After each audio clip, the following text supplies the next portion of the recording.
All right, welcome back to another episode of Broadband Heroes. Today we have a electric conversation about something that I think is on a lot of people's minds: OTT, AI, applications, things that are big in the broadband world. And to have that conversation, I've got two very smart people that are going to lend some insights into that. I have Mr. Jeff Gavlinski and Brian Hollister. Why don't you guys introduce yourselves, and then we'll jump right into this. Jeff, go ahead. Well, thank you both, and happy holidays to you and your families as well. I'm Jeff Gavlinski, CEO of Mountain Connect, which is a broadband conference. I also have an extensive work history in the industry itself, and for part of that, parallel to owning Mountain Connect. So excited to be here. Awesome.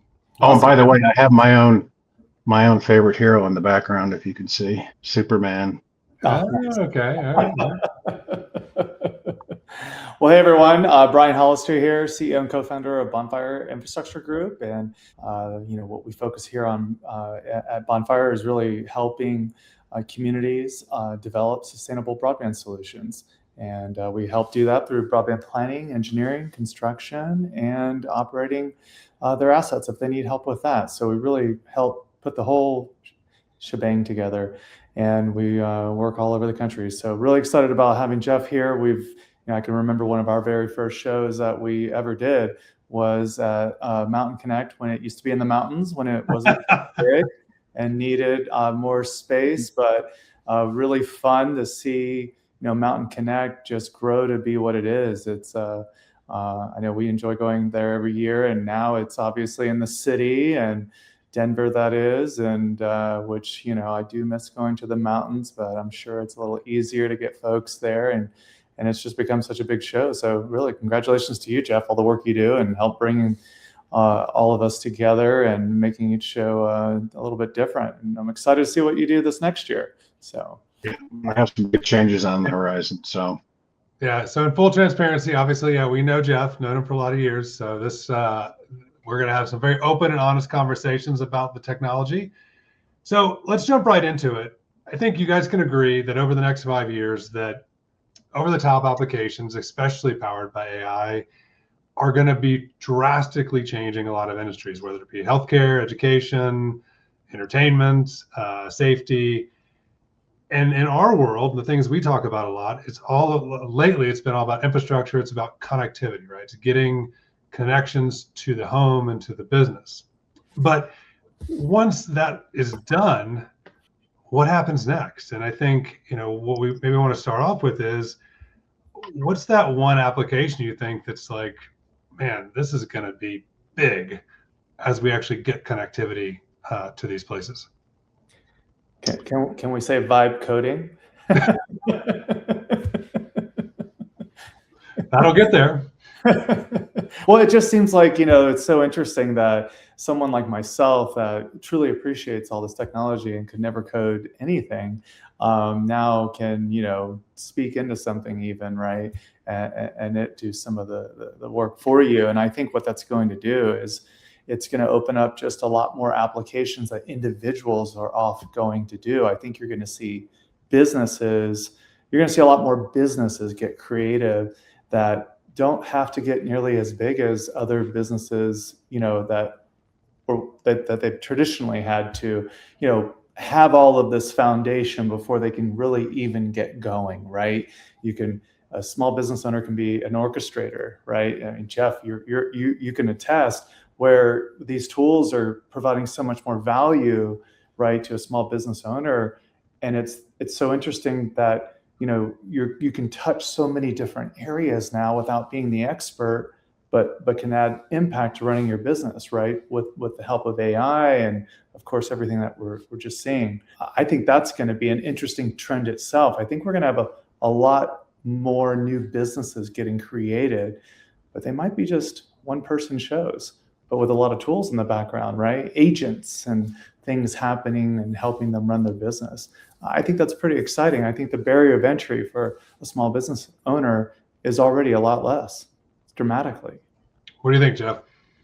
Yeah, well, I've heard over, the last 8 years that I'm crazy for only having really two people run a show that has grown over time. But I think if you make efficient use of the tools around you, a business like mine can scale. And I think some of the things that you mentioned, Brian, are going to help people scale. And I hate to say it without adding additional payroll, but it's one of the things that's helped me is being able to use tools like AI where I can use it, and now more so than ever, to take some of the burden off of myself and one other person that works for me, so that we can focus on the really important strategic things that make the event successful over time. When we think about though, like let's put it into the reality of a lot of this industry, right? So there's a lot of internet service providers that are rolling out services. Do you think that the demand in the broadband space, the demand for personalization, responsiveness, reliability, will that ramp up because of these applications and the ability to do more, or will it decline? Well, I think, as we've been talking about for the last couple of years, latency is the new currency, and latency is going to only get more important as we move forward, especially when we get to a combination of AI and robotics, and then you've got other applications being used at the same time, whether it's for 8K video streaming applications or embedded for 8K video in applications delivered over the top. So the aggregate use is going to be really vital for latency, because that will have an impact. And then I think when we get to a point where we're going to need ubiquitous distribution of capacity that's delivered to the outside of a premise, inside of the premise, so that the experience doesn't shift. And I think it's even more pronounced when you start talking about things like elder care and dynamic healthcare monitoring applications that are going to be used inside the home or a premise. Let's go down on that a little bit, because your point about inside the premise connectivity, right? So a lot of what Bead has done, a lot of like everything we've been focused on in the industry lately has been to getting to the last mile, essentially, right? Connecting homes, connecting things. So is there going to be a problem though with, it's such robust connectivity to the home? Like, is there anything inside the house? Like, are we going to now have a shift in a business or a home that's because of these applications that we're going to have to think differently? 100%. I mean, I think just to build on top of what Jeff was saying with latency, right? That's the driving component here. And today's data center model is not ubiquitous, right? It's not close to, every human across this country. And I think it's so aggregated. And what we're going to see is more disaggregation, right? There's a new trend starting to happen where you're going to see on-premise, whether it's business, maybe even consumer, right? Where it's sitting back to the prem and not all the data is going to the cloud, right? That application needs to be much closer to the delivery, and we can't solve latency problems over distance. The only way we solve them is by shortening the distance, right? Mm-hmm. So the disaggregation of data centers is going to be huge. And for a lot of the folks that we directly interface in our business are folks that own infrastructure. And a lot of that infrastructure in the past would have large huts, large central offices, and that has continued to get really small because it costs money. And I think what you're going to see is that's going to come back. And there's going to be an opportunity for these ISPs to have local co-location, right? Where it's right in market. And of course, you're going to see more businesses go back, I believe, in putting servers on-prem in a lot of cases, depending on either the privacy or the latency required around these applications. So I think it could even mean that some of that could ultimately even go to the consumer side, right? I mean, I just got off of a call and it was all about telehealth and the fact of, in rural Pennsylvania, some of the counties have 2 ambulances, and in this one county they were just talking to, one of them's broke, right? And they have one of them at the top of the mountain so it can get signal from both sides of it, depending on which side it has to go. It's so inefficient. How can we build response centers right closer to the home And I think the data is the same way, right? You don't want latency on that robotic arm that's operating, right? No, you don't. But I think the other challenge we have is we're putting the application cart before the horse. And what I mean by that, and we did this with, I would argue we did this in with the whole notion around marketing gigabit cities, because I think if you look at it from the consumer's point of view, 6-7 years ago, if you built a gigabit city, the problem is that you could never experience what you're paying for inside the premise because Wi-Fi technology lagged. And unless you wired your entire house, you'd be paying for something you really couldn't take advantage of. And so, and I think now with Wi-Fi 7, I've been using it now for 7 months. It's probably the best Wi-Fi service I've ever used, just in terms of performance. And my experience doesn't change no matter where I'm at in my particular house. I think we're seeing that technology catch up with some of the technology being delivered to the outside of the home. But as it relates to AI, one of the things I'm concerned, well, there's a few things I'm concerned about. One is, depending on who you read and who you listen to, we have a shortage of fiber supporting all of these data centers that are either being built or planned to being built. So I read a report this summer that suggested we were about 260,000 miles short of fiber. And then yesterday on Fiber Broadband Association's year in review, it was around 90,000 according to them. So somewhere between 90,000 and 260, we have a shortage of fiber. And so we need to, so first of all, how does that get built and who pays for it? So I think we need to be a little careful because we're busy building applications, but we are lagging behind on the infrastructure to support what's coming, I think. And I'm not sure I've heard very many people talk about how do we get all these fiber miles built. But are you suggesting, because you're going the opposite way of saying if are the applications going too fast and we're not, like, that's the cart before the horse, versus saying, do we have the infrastructure to support the application? Right. And I would argue, but isn't part of what's driving now the application growth is the innovation, because you have the ability to do it. Maybe it's not everything, but like, that's partially what at least getting the first connectivity is allowing today. So you're in marketing, aren't you? No, I'm kidding. But I would point to a parallel example with 5G, right? 7 years ago, so many promises were made about 5G, and I think we've seen a really small piece of that successfully implemented.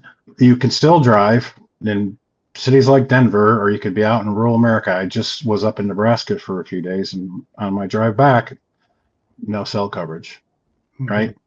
It's 2026, and we're still talking about things we talked about in 2010. So I do understand there needs, like, it's a crazy that in the city driving around, like, the cell coverage sucks. How do you rationalize that given all of the things that were promised on a continuum, right? For a very long period of time.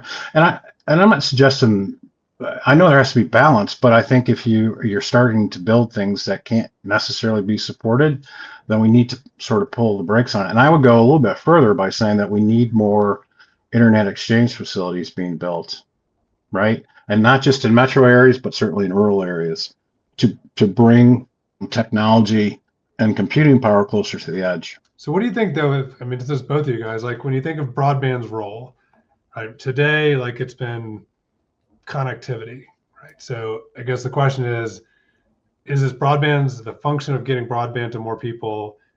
Is it still connectivity, or is it to your point, Jeff, that, like, do you need to take that next step, which is the enablement piece? Like, do you do enough to get them so they can do more with it? And if we don't have the infrastructure in place to do that, then it's harder to do enablement. Well, I think some people would argue that the only way to enable AI is to have a fiber connection. But that opens up a can of worms for other technologies, certainly. And we just went through up at the sky at the technology. Right. Yeah. I'm not sure that's in the, I'm not sure that's going to suffice, but obviously fiber has a very crucial role in not only the evolution of AI, but certainly the adoption of it, I think. And so, given its lifespan compared to other technologies, I think we need to build those fiber miles I was discussing earlier, but also we need to figure out a way to get more people connected with fiber rather than other technologies, specifically satellite. It'll only increase the digital divide, right? It's going to become a chasm, because I know even when I'm just trying to use my AI on my phone and I'm in a bad service area, and I know even though the processing is not happening right there, it many times will not work. Like, it just won't work. And I'm Right. not sure exactly what's causing that, but I can definitely still use data, although very slow. But it's like those applications just don't work, because like you obviously, folks like us, finding ourselves using the app all the time, right? I mean, I can't think of the last time I've done a Google search, right? It's AI search.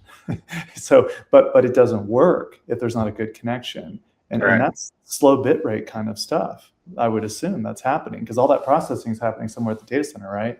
But the applications don't work well without good connectivity right now. I'm sure that would improve, but as applications continue to grow, because there's this ability for more folks to go off and create things now, like the world of creating things, right?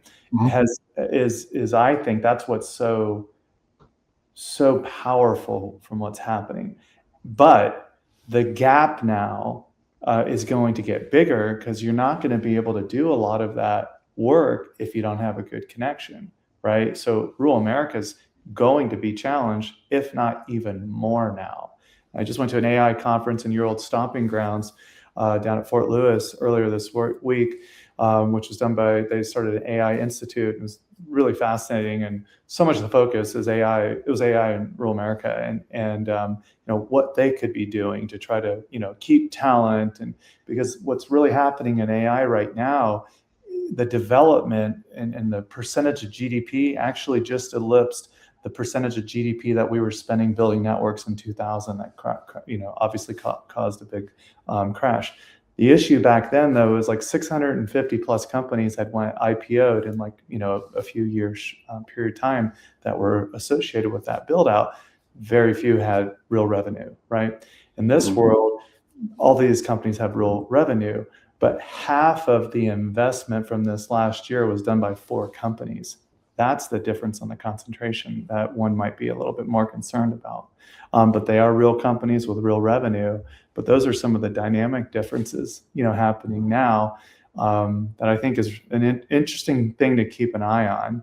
I'm not sure what happens there, because it's obviously one of the usual suspects that was in that 4 of 7 folks. I guess the question is, though, who's accountable to that? I mean, to actually have the infrastructure in place. If Jeff, your point is, and Brian too, like you need fiber, you need connectivity for these applications. Whose job is that? Does it fall back again on the ISP? Does it fall back again on the community? Oh boy, that's a loaded question. I think, well, I think we could start with the BEAD program, right? There was a lot of money saved in every state with the new Benefit of the bargain. new policy, benefit of the bargain, right? So if that money could be repurposed, and let's just say for the sake of argument, a fair amount was used to build additional infrastructure, like we've been talking about, I think that would be a great help. But I want to go back on something Brian said. I think part of the problem is it's a twofold problem. One's access, equitable access to the applications themselves, but also it's having the devices to use to take advantage of the application itself, which sometimes, a lot of times, it seems like here with this new administration, they don't care, right? So if you don't have a device, a modern device, then you're kind of being left out anyways, regardless of access. When you say device, meaning like, hey, do they have a mobile device? Do they have a laptop? Do they have something they can actually create? Right.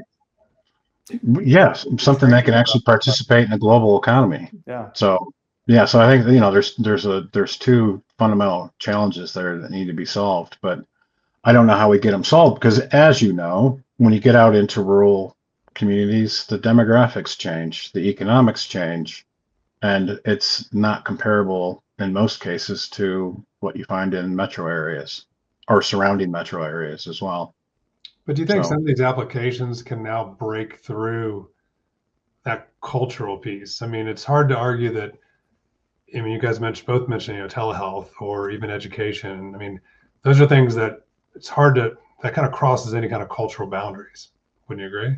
Yeah, it does. No, 100%. I mean, we were just listening to something from a group that focuses on this type of thing, and they were saying when someone has connectivity and they're able to participate in distance healthcare, right, telehealth, and whether it be monitoring, application, video capability.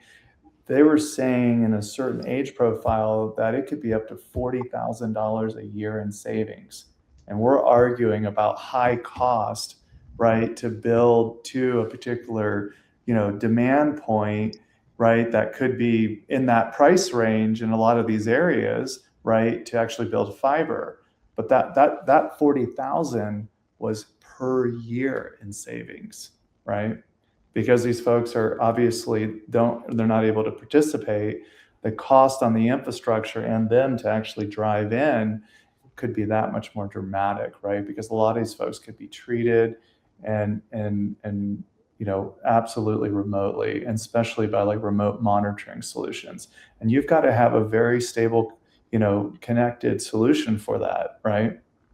And latency probably. Well, there are a lot of requirements that we have to consider. There's PCMA, there's HIPAA, and those are very complex guidelines. But how do we account for privacy and security? So I really think that we have a serious moral gap in the way that the U.S. is approaching the AI.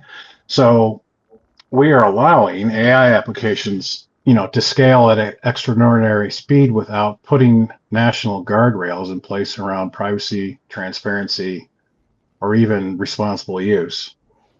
And I know we're dealing with this in Colorado at the moment as one of the states with some guardrails around AI.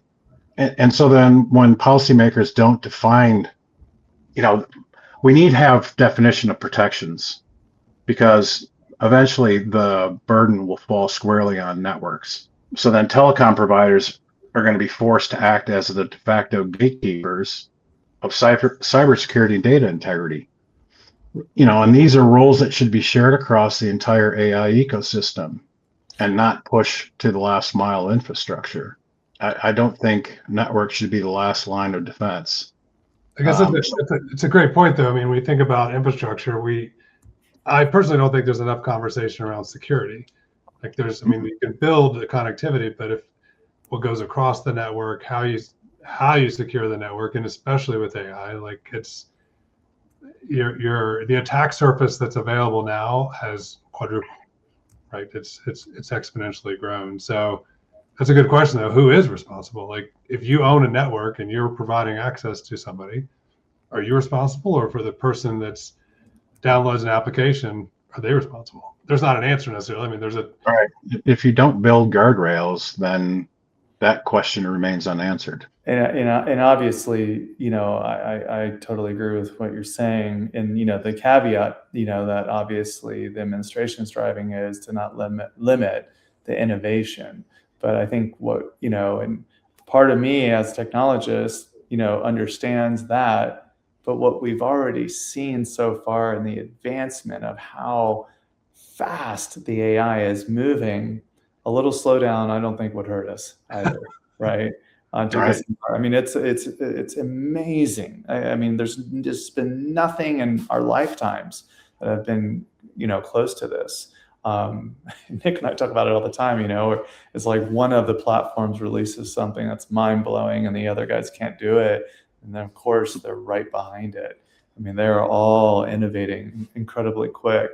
And on top of the innovation, when it starts to really get in the hands, right, of just everyone that can now innovate on top of it, that's where we really have no idea where it's going, right?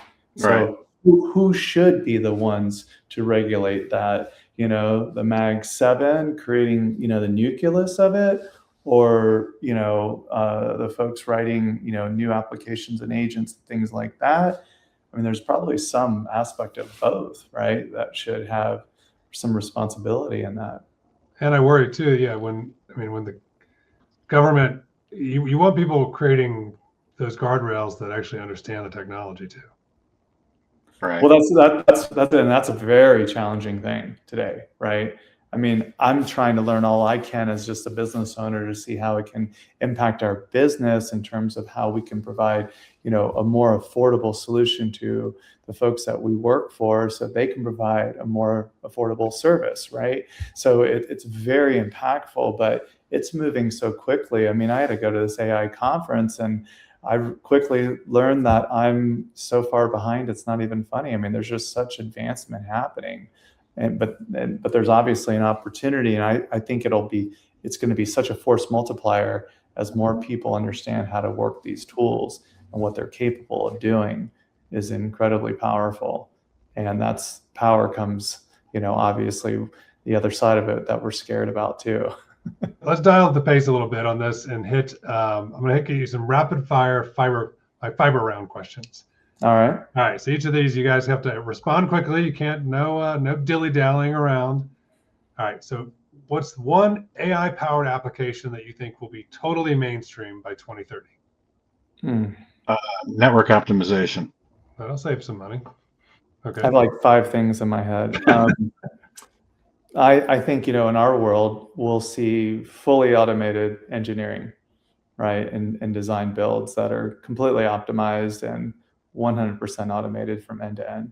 All right. What's one, you guys kind of already, I think, got this, but one infrastructure investment that our industry that we're in, the broadband industry, is woefully underestimating? Well, that's our biggest challenge with closing a divide, that we don't have an appropriate funding mechanism like we had when we were electrifying our country, right? There's not a low cost, low interest program, that's good enough to help close the divide, the gap on the financing. I mean, we need something that could be a 50-year payback, something, we know this we have fiber right now. It's obviously been deployed over 50 years, right? And it's still working. So we need some type of an appropriate government-backed, funding program that would help close a lot of the infrastructure challenges we have.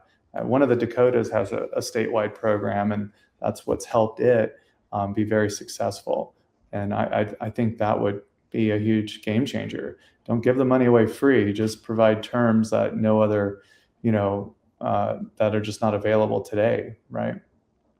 Jeff, what do you think? Well, he stole my answer, so yeah, I just think I'd echo that, because I think that's going to be the biggest challenge going forward is closing that infrastructure gap. Okay.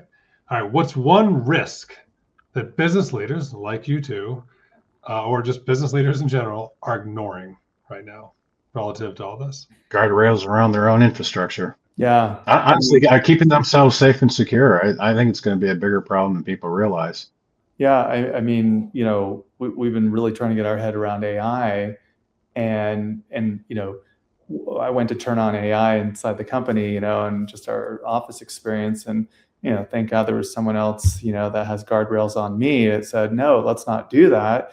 We need to actually focus on, just our data privacy policy, and how we are segmenting all the data, how we're gathering all the data, what's the hierarchy of all the data. So there's a huge now focus on just making sure we have all that dialed in. So when we turn this thing on, right, what can it access? What's it sharing? Who can access it? And what we were hearing this at this conference was, most small businesses, I would say most businesses, that are obviously not major enterprises, probably don't know where all their data is. And in a lot of cases, they could find themselves using tools, developing things that could be their own IP, but since they don't understand how their data is organized, and if they even own it and where it's at, that might not be real IP. they might have just developed that on a different platform and lose that opportunity to create, more value for their company. So I think small businesses really have to understand the data aspect. What are the guardrails? And as a small business owner, you have to be accountable for that. But the beauty of it is there are tools like AI that can help us understand even where to get started, because it's very overwhelming, quite honestly. I think the average SMB has like 100 different applications that they're using. I thought, oh, that's BS. Well, we've been doing a software audit, inside our company, just preparing, obviously close the year and start a year. And there's a lot of applications. We don't have that many, but we have a lot, and a lot I've never even heard of, right? What are they doing? Who owns it? Who's the business owner responsible for it?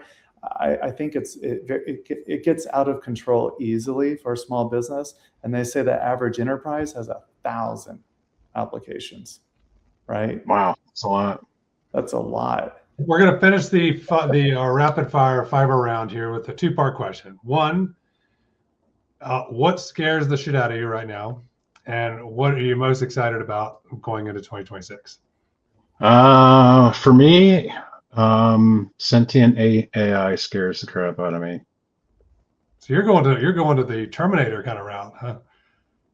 Well, I think we all should be thinking about that, because without going back to, it's like building a house. The foundation is not solid. The house is not solid either.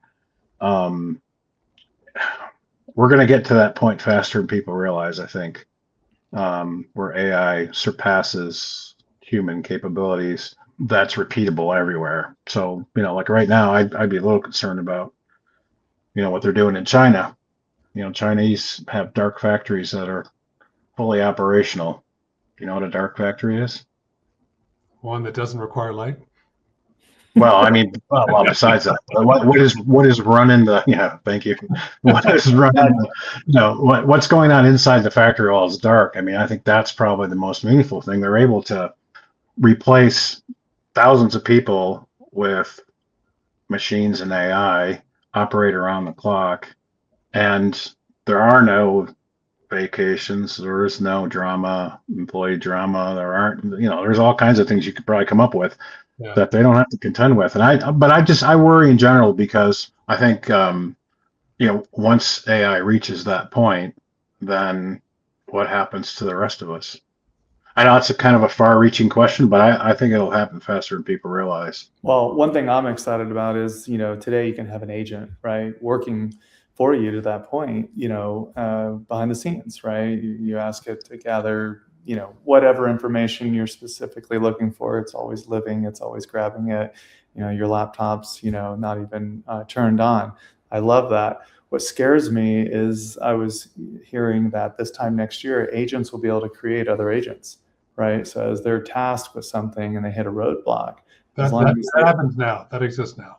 Oh, well, okay. Well, there you go. See, so I'm very excited about that. And that scares me because, to your point, it's like, wow, in a way, it's almost starting to think for itself, right? Where it's actually figuring out how to block and tackle. That's what humans do well, right? And so, because it's already smarter than, most humans, right? And across every single, sector. So that's already kind of happened. It's this ability to reason, right? And that's where it's like, wow, this thing maybe won't be perfect, and neither are humans, but it already is better in some ways. It's more powerful. I think the reality is today, I mean, AI agents are AI is data consuming, right? So it consumes data. Now it is also decision makers. To your point, Jeff, about the dark factory, like now they are decision makers doing things, and then now they can also become actors that are actually controlling and recreating their own teams and agents. So, or influencing people. I guess the other thing is how do we know how AI comes to its decision making? I think that's a really important question to ask. Like, how does AI reach a conclusion? What sort of moral rule sets are in play, if any? Yeah. And I forgot to mention what I'm excited about. I'm really excited about the use of AI and technology to help disabled people. There are some amazing things out there where people who may have been stuck before or trapped because of their disability are no longer trapped. They're being freed to participate more in our world, and I think it's with freedom. And I think some of the technologies out there are amazing, and they're just going to get better over time. Yeah, there's no doubt that the quality of life, I believe, will absolutely be improved. That is definitely a good place to end on. There'll be an absolute transition of the workforce in a lot of areas, but the quality of life and how long we're living, I think AI will have a dramatic impact, positive impact on. Yeah, I think we can end. Yeah, the future we deal with in broadband is not just speeds anymore. It is networks, it's applications, and it's bringing amazing things to people that didn't have them before. So, Jeff, Brian, thank you so much for the insights, the inspiration, and you guys did scare me a little bit on a couple things, but but definitely well worth to pay attention to as we go into a new year. And thanks again for our listeners. You can find us on YouTube and on our website, and we will see you next time on Broadband Heroes. Thanks, guys. Cheers.